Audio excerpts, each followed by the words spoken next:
Welcome to the J29 Podcast, hosting conversations with American pastors about how they engage politics and culture in their preaching, discipleship, and mentoring.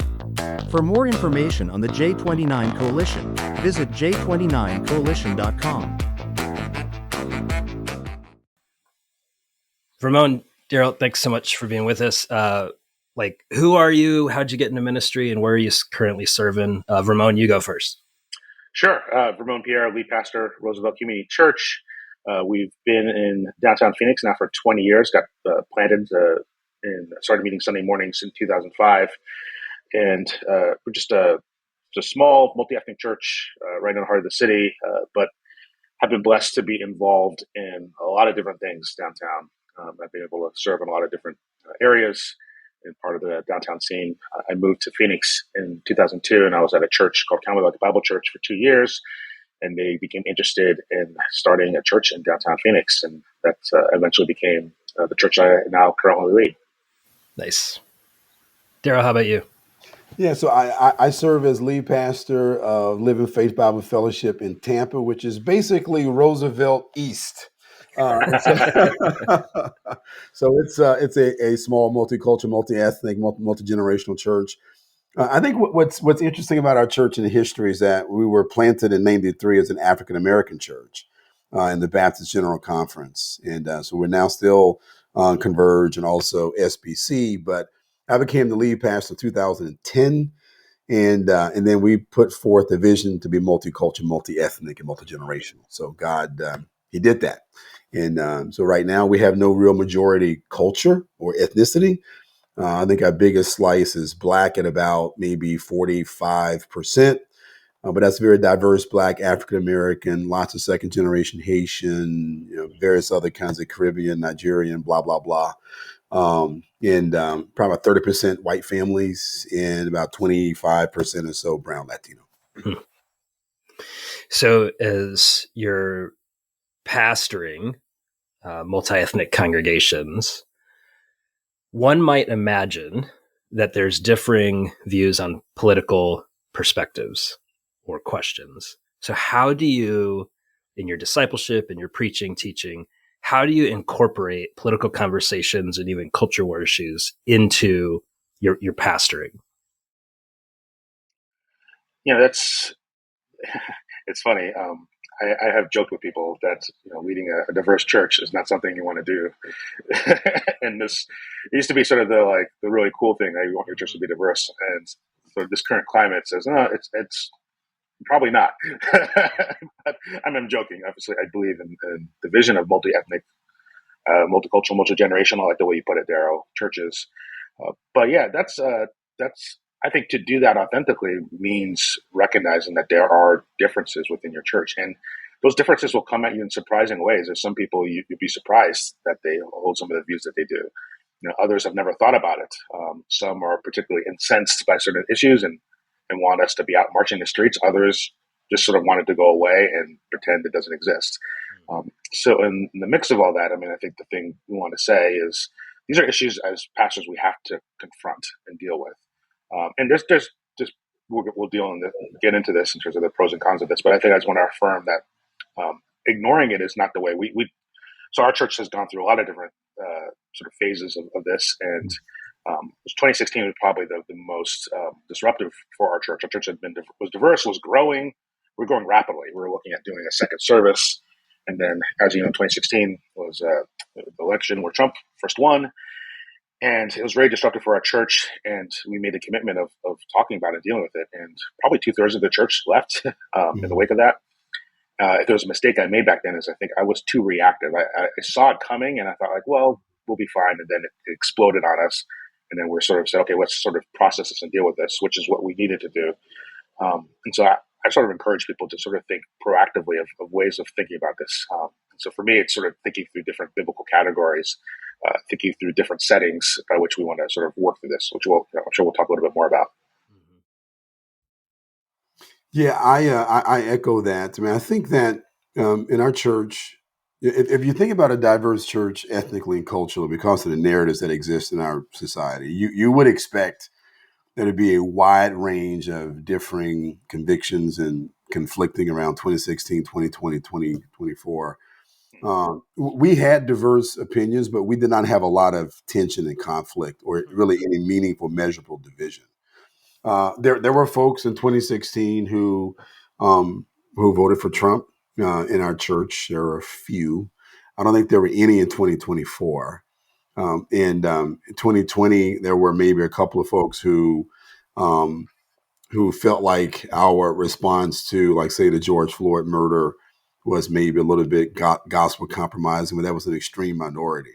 And so I think that because we have been a church that has focused on both kind of private and public holiness, righteousness, ethos, we've always kind of drawn people with a similar conviction.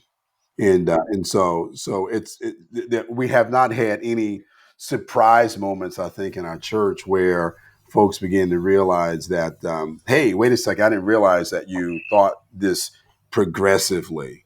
And I think one reason why that's the case is because our diversity was diversifying a largely black space as opposed to diversifying a largely white space. So if you come into a church that's largely white, you now have a multicultural conviction, I think you're way more likely to shock the system when you're not centering on kind of the belief that conservative political convictions equals, Christian faith, right? And so I think there's an instinct, there's a muscle that many folks have developed to just, even like in a precognitive way, right? Just kind of like, you just feel it. These two belong together.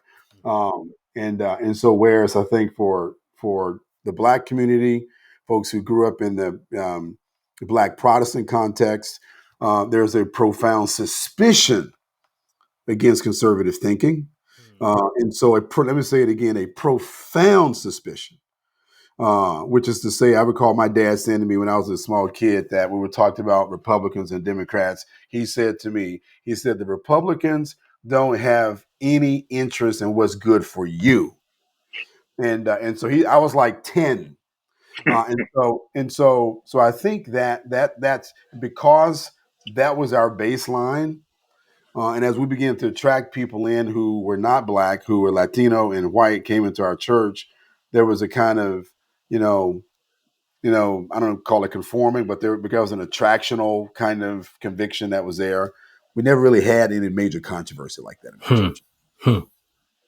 Really ever. I mean, there was never a crisis moment about masks or any of those things. There was some disagreement, but we never had this in our church conflict about anything political. But there was some disagreement, but never a crisis at any level.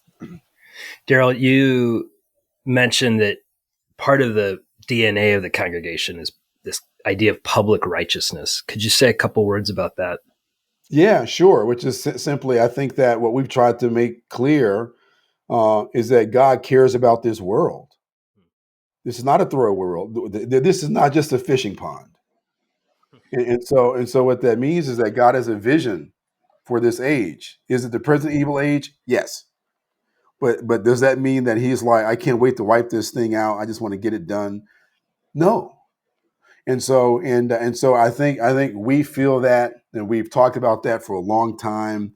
And so it's important that as Christ followers, we've talked about that we live out Christ's own character everywhere we are. So if I'm a city councilman or a state representative, or I'm going to the ballot box, I've got to do that in a way that's righteous. In fact, we would explain that even though we can't bring the kingdom back fully by doing those things, we represent the kingdom in everything that we do like that. So, and we'll be judged by God by representing the kingdom faithfully. So that's kind of part of our church culture, I think.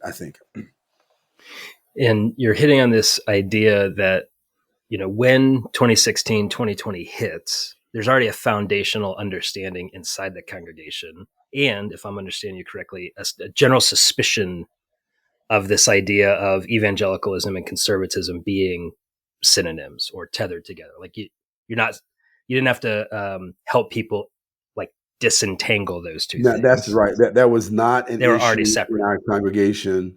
Now, for some of the white families that came in, over the past, like, say 6 years or so. There was a disentanglement that they had to make, but they were making that disentanglement as they were coming here. They're like, wait, this doesn't make any sense to me. And so they began, like, in the 2016 to 2020 time frame. They were like, this is crazy, something's wrong. Yeah. And so they were already trying to decouple, and we weren't condemning conservative. There are good reasons to be conservative. Yeah. And so we're not like saying that liberal is right, but nor are we saying that conservative is right either. But it wasn't a leap. It's not like you had to deny yourself to talk about these social ethical issues. That's good. Vermon, how did you see that at play at Roosevelt? Was there a disentangling that needed to happen? Yeah, it's interesting hearing Darryl talk about this. It's illuminating in a lot of ways, because our church, when we started Roosevelt, it was mostly a white church, because we came from Camelback, and that was sort of the group that came. And we were able to do something that it's hard to do, but we were able to diversify it within a year or two. But you speaking the way you're talking has made me think. I wonder if some of the effect of coming out of that church was there within us that I don't think I was as completely aware of. And so as I look back to those years leading up into 2020, or 2016. Our church did talk about issues related to race and other things like that, but I think our church was way more, people were coming to church because I was a Black pastor, but we were Reformed. We're sort of more consciously like talking about being that, right, back then. And that was sort of unique. And we did a lot of interesting things in the area of art and hip hop. And so it's the sort of confluence of all those things that were really cool and attractive to people. But I think because some of those kind of issues weren't as sort of in front of our face in those years, I didn't realize sort of some of the things that were some of the ways in which people were entangled. Mm-hmm. Their faith was entangled with politics until 2016 really surfaced it, and it came out in some interesting ways. And so, like, we had even not a lot, but we had a few minorities who were sort of were entangled in that kind of stuff as well, sort of like in some of the conservative issues, which is sort of ironic in some particular ways. But it was.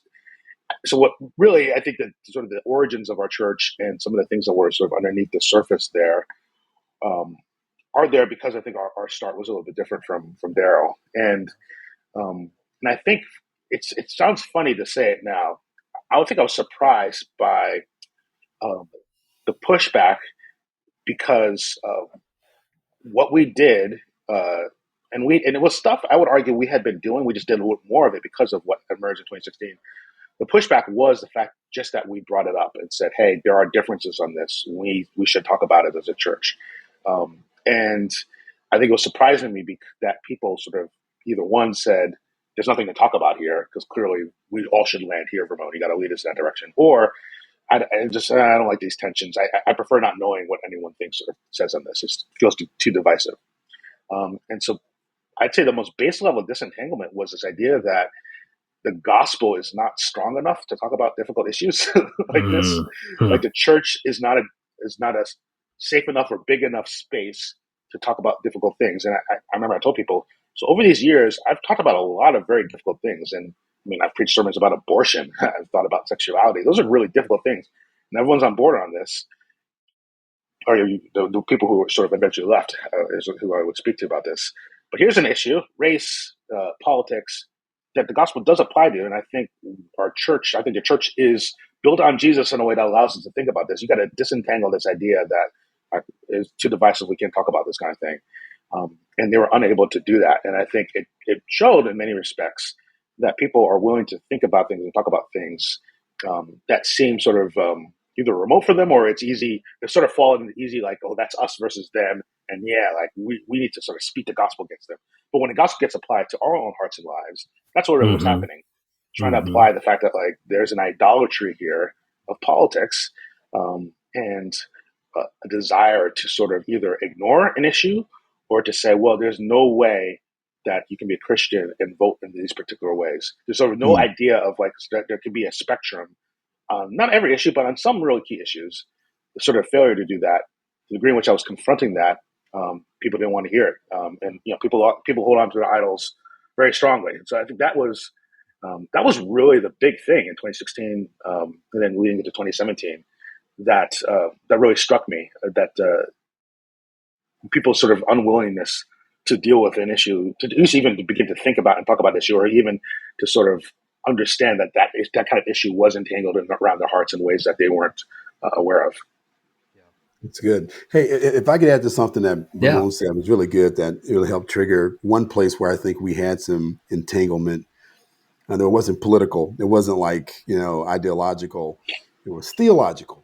And so with our generational diversity, a lot of our, at the time, very young millennials were heavily influenced by people like John MacArthur, Paul Washer, Voddie Baucham. And so that was that strong influence with a lot of them. So there's a kind of strict, I would almost say rigid understanding of the gospel. And one of the earlier things that we did, like probably like 2013, 2014, was really try to kind of right size understanding of the gospel. Yeah. And Vermon, this kind of took us into our Rise City stuff that we did in 2016, Rise City, 2015, 2016, 2018. And so Caleb, Rise City was a conference that we used to do as a church. And we were largely trying to unpack what we were calling the right gospel. And so the three things that we talked about with that was orthodoxy, orthopraxy, and orthopathos. And we spent a few years kind of working through that with those younger folks in our church who were struggling with some of the things that we were saying about like Trayvon Martin and things like that. They were confused. They weren't pushing back or attacking. They're like, wait a second, how does this really connect with the gospel? And so as we were able to kind of work through some of those things with that group, which was really Black, Hispanic, and white, those younger folks, as we worked through those things, I think that did help put a kind of theological foundation in place so that when 2016, especially 2020 came through, they were well situated to understand that there was an ethical dimension to what it means to be in Christ.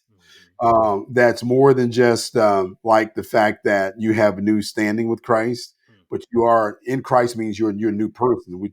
We've emphasized, we talk about the two pillars of justification and regeneration, and how that leads to kind of an ethical, kind of manifestation, right, of what it means to be in Christ. And so I think that helped us kind of immunize ourselves to, again, some of the things that came later on. Yeah. So I'd love to get your perspective on this. So you're both leading intentionally socioeconomically and ethnically and chronologically diverse congregations with this vision of the local church should, in as much as possible, look like the kingdom. I remember that being a popular idea amongst theological conservatives. I'm trying to put the dates around it. Like I remember learning that like Promise Keepers in the late 90s was doing a lot of work about what was called racial reconciliation. Then all of a sudden there's this wave of books like The Elusive Dream is one that I remember, Corey Edwards, others, and then book after book after book, movement after movement inside theologically conservative and evangelical spaces that were proclaiming and pushing towards socioeconomic and ethnic diversity in the local congregation. I mean, I have a book by Eric Mason called Woke Church that was endorsed by James McDonald. Yeah. And just the fact that I'm like, as I'm saying those words out loud, I'm thinking, what has happened in the world that in the last so many years, the idea of socioeconomic and ethnically diverse congregations is not only not, being fronted by a lot of theologically conservative organizations, it's viewed with suspicion. What happened? And just real quick, like for the record, like and Vermon, Desert Springs, the congregation I serve. So we're on the other side of the town from other side of Phoenix, from Vermon, but our emphasis is similar: socioeconomic and ethnic diversity. Look as much like the kingdom as possible. Our congregation's a 50-year-old non-denominational Bible church that started our work in 2012, and Wow. I became the lead pastor in 2015, and thought we were way further down the road than we were. Wow. And so I'm resonating a lot, Darryl, with what you're saying. Is we didn't have the foundation. Everything was so integrated, I couldn't see it. And so I'm wondering what's happened in the, just for lack of a better term, the theologically evangelical space in America. That where did this desire go? So what do you think's happened? Yeah. I have, that's something I'm still trying to think through. I have thought about that, when the fact that, even just the idea that the word woke was a good word. Yeah, right. And it still bothers me. It came out of Black context. And I've read Eric Mason's book, and he's very clear. He's talking about being awakened to sin. Right. Yeah. and then, but he just applies it broadly, right? And so sin in all areas. And so, there's a sin personally, but also sin systemically and culturally.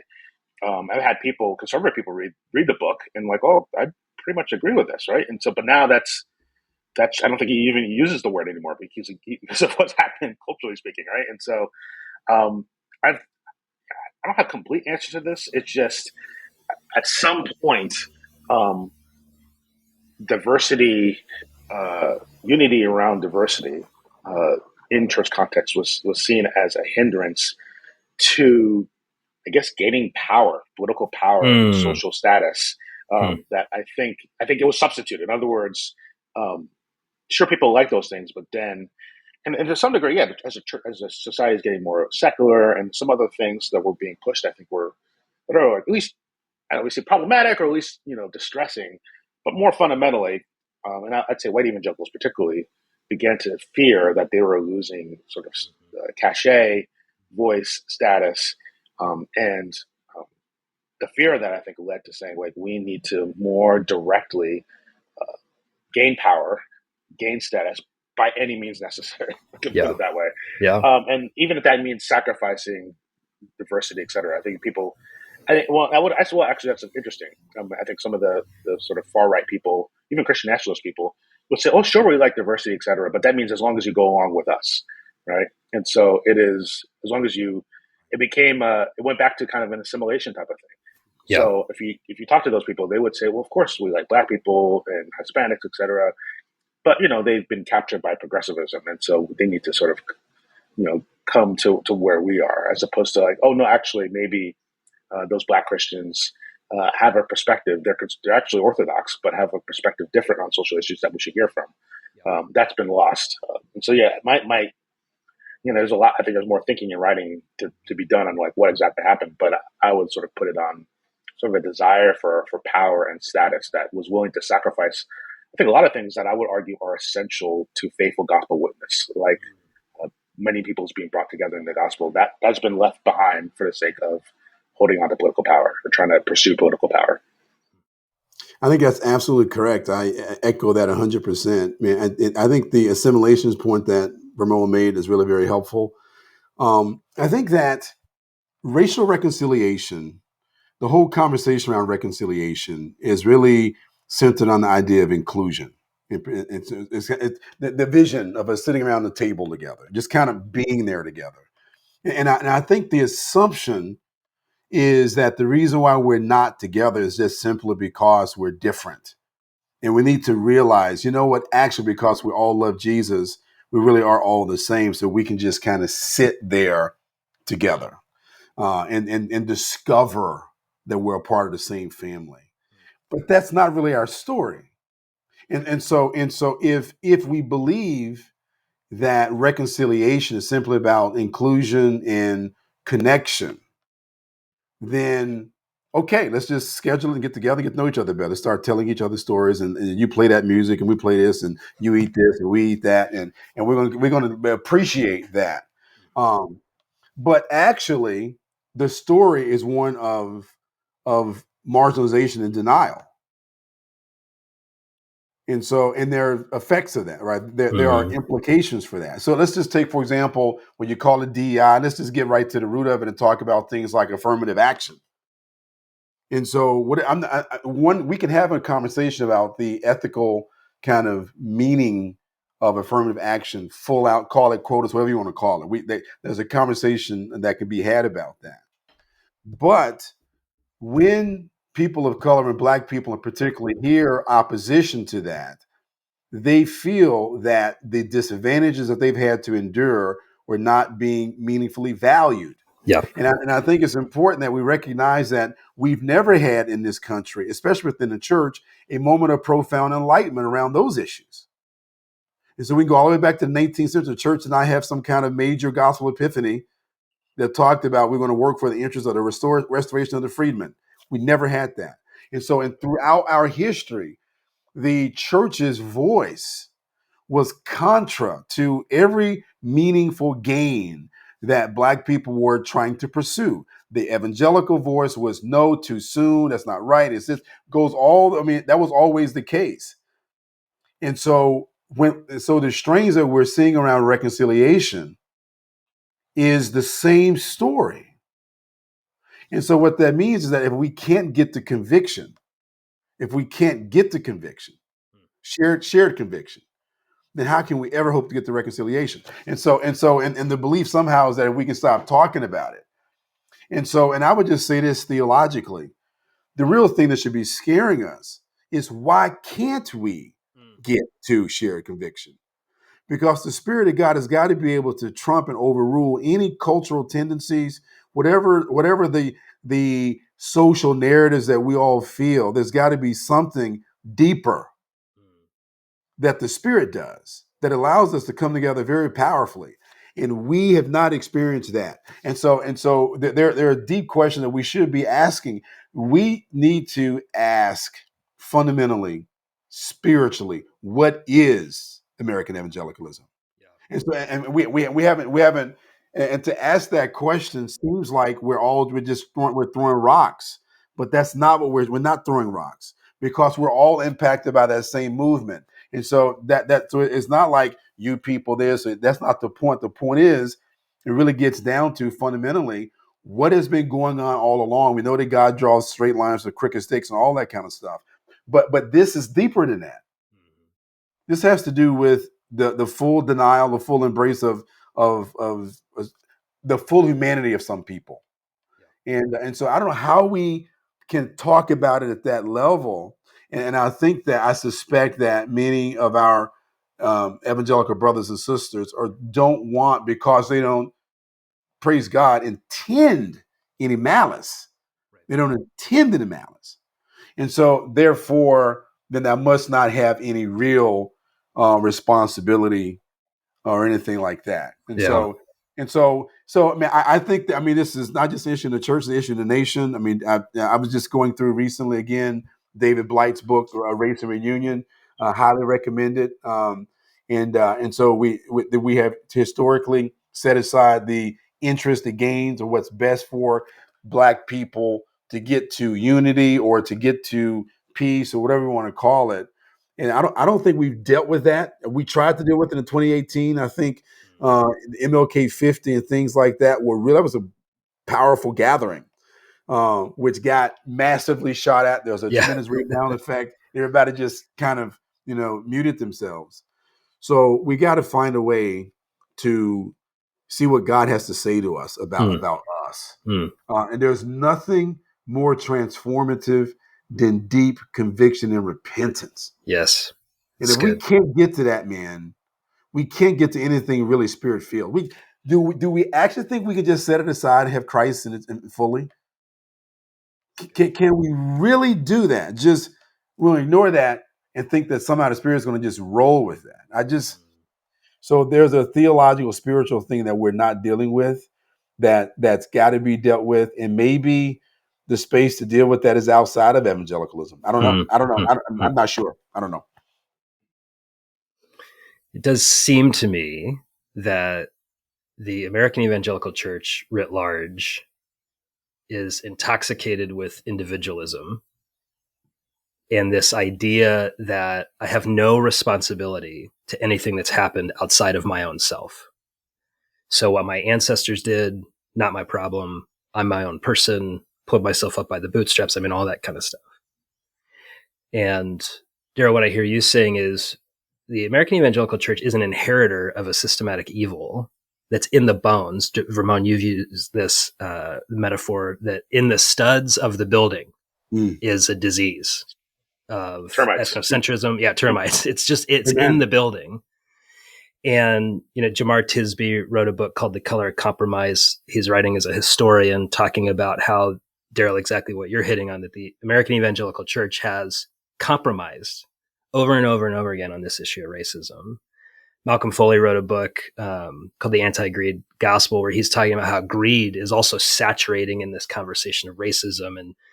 And so when you look at issues of race, racial reconciliation, there's a money power dynamic here that's not being confessed and repented of. Yes. It's not just personal animosity towards someone else. It's the unwillingness to do Philippians chapter 2.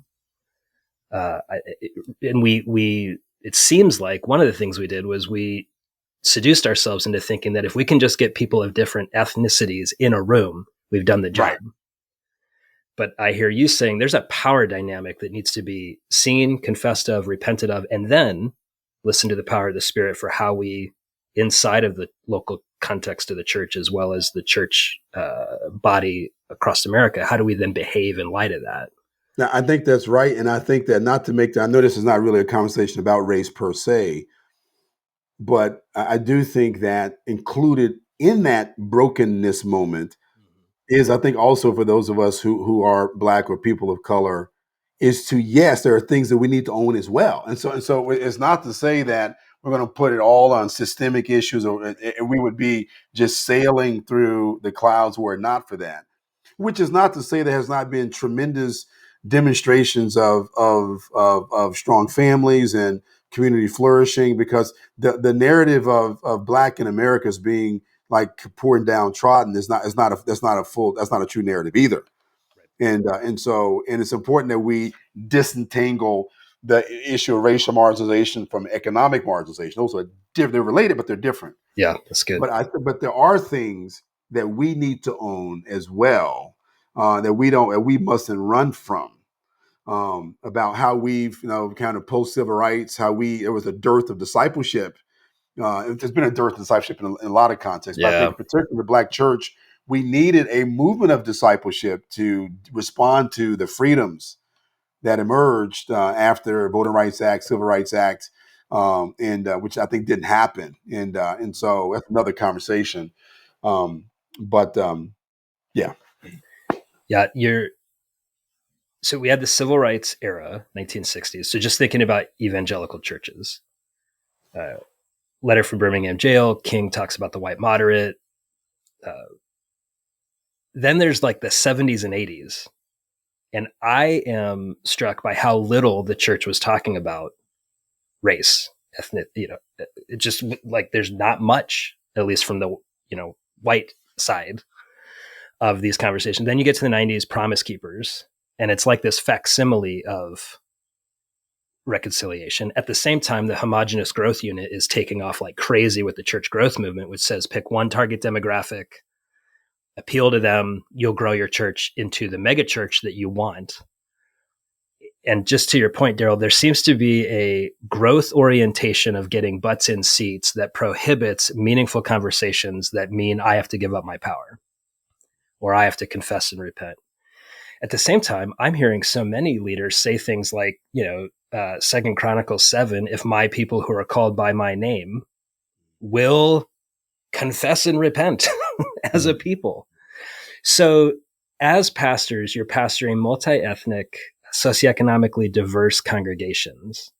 How do you shepherd people towards confession, repentance, and conversations, not only about race, but about greed, political power, all these gods that we continue to put in front of Jesus? Yeah, I think I like to think of the whole life of the church in these type of things. And so a lot of times people just focus on like, we got to preach sermons. And yeah, I think there's things that you could do through sermon series, etc., that help at least. I use the way I approach a sermon series is I discern values, categories I want people to think about, and so I want to press people towards whatever issues that are out there. You can't divorce them from some basic values like we're made in the image of God, love of neighbor, God's leaning in towards the poor and the marginalized, and that I sort of want to force people to start there, because then a lot of times people want to start from like, well, this is going to make my house value go down. I'm like, well, as a Christian, that's not where we start. Oh yeah. I pick the issue. I vote based on whether my house value goes up and down. As Christians, like that's not. Sometimes we may vote in ways that bring our house value down because of love of neighbor and image of God, that type of thing, right? And that's okay, right? I always want to make people argue from that standard, from that vantage point. And so I think those are some of the things that can be done really well from the pulpit.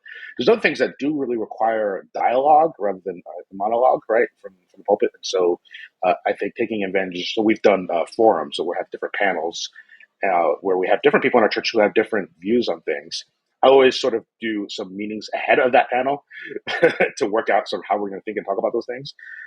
And they've worked really well, but there's a lot of work leading into actually presenting to the church, because people do come in with all these sort of different things, and I have to sort of do some discipleship there of like, no, here's how we should think about it and talk about it. We want to model how we engage those things. And so I think panels and forums and classes and those kind of things I think are really good. I do a podcast with two other guys in a church called the Unsilent Church. And I do use that to talk more directly about some things. And that's very much deliberately to get some things out there, and to really have some direct conversations. I think that I can't do quite as easily in some other forums, but it's meant to provoke conversation. And I do sort of talk about things in ways that I expect people will come up to me and be like, hey, so Vermon, you said this, help me understand this. And I'm open to those kind of conversations. And so that brings up one of the last things is, one-on-one sort of conversations with people. The size of our church allows me to do a lot of those kind of things. So I just had a conversation with someone who's more coming from like, hey, I'm really incensed by what's happening in Gaza. I see what Trump is doing. So they're coming from like, I think we should do more. I want to do more. Help me think about this. So that was a great sort of conversation about, okay, what should you do personally? What should our church be thinking about more? So those kind of one-on-one sort of opportunities, I think, are another way in which you can kind of do this discipleship that we're talking about. Yeah, I agree with that. I think that the preaching piece cannot be overstated. I think that we set a climate that way. We are speaking to the things that we think are very important to the Lord. So it's vital that our preaching connects what it means to live for Jesus, both personally and our families, and connect that out into the workplace and out into the world. So it's important that we do that. So we talk about 4 rhythms that we kind of focus on strategically. As we pastorally, we focus on formation, evangelism, missions, and vocation. And so we want to make sure that each of those are things that we are intentionally kind of like discipling into. One of the ways that we try to do that intentionally is we have on the formational side, we have used Matthew 5-7 as kind of like the basic profile, not the total profile, but the basic profile of what it means to be a disciple.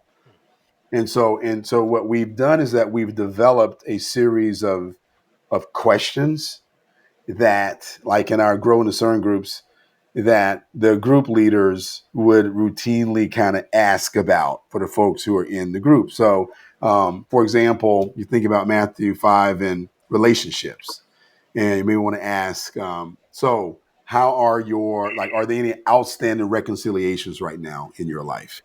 And so are there siblings? Are there coworkers? So there could be a whole, that can start narrow and it can go broad. But I think to your question, Caleb, these are some of the ways that we're trying to develop habits of reconciliation, habits of kind of socially being, kind of sensitive to others, to walk amongst others in a righteous way. Let's be a guide and help for each other and seeing how we're doing. And so those are some of the things we've asked ourselves a whole variety of ways. How do we train those kinds of virtues? Like, how do we train self-denial? How do we, supposed to just saying deny yourself? How do we help our folks to think about how to train that, how to train self-differentiation so you're not overly invested in what other people think about you? And so we've tried to give some guidance, some coaching on how people can kind of train themselves to that, right? So if everybody's having dessert, we've said this, if everybody's having dessert, if you choose not to have dessert, you're kind of beginning to train yourself to just be different. It's okay. If everybody else is doing it, and what we've said is that we're not trying to overstate it, but we're saying, hey, you can begin to develop the habit of not following what everybody does. And so we talk about, in fact, Willard talks about this, don't try, train. And so we've been trying, pardon the pun, to train folks to have these kinds of instincts. That's good. Good. Well, Darryl and Vermon, thank you both so much. Where can people find you and your work? You can go to our church website, rooseveltchurch.org, and that has a lot of our stuff. If you search on YouTube for Roosevelt Community Church, you'll see a lot of our media stuff that hosts our Unsilent Church podcast. And if you search for the Unsilent Church podcast on Apple or Spotify or any of the podcast things you use, you'll find that. And I did write a book that came out last year called Dearly Beloved. That was sort of thinking about how God's love for us gets demonstrated in life in the church. And so anyone who's interested in those kind of sort of practices for how you cultivate a beloved love within the life of the church, you can get that on Amazon or any other book selling website. It's published by Moody. Vermon's book is really good, by the way. Yep. So just a great plug for that. I think it is. It's a great book to use for like small group study and things like that for leaders in your church. So I want to just definitely double down on that. Yeah. Our church website, livingbyfaith.us. And so you can go there and see what's going on with us. We have, YouTube channel. And so you can go there and see various kinds of things that we're doing. I also, as you know, part of TGC. And from time to time, have things out there, little things that make us do. They tend to ask us to talk about various things from time to time. And so just had our national conference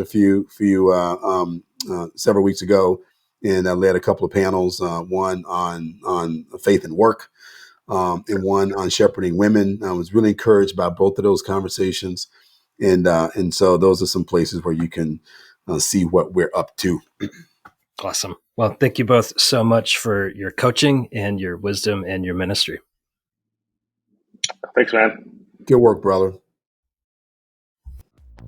Thank you for listening to the J29 Coalition Podcast. For more information, visit j29coalition.com.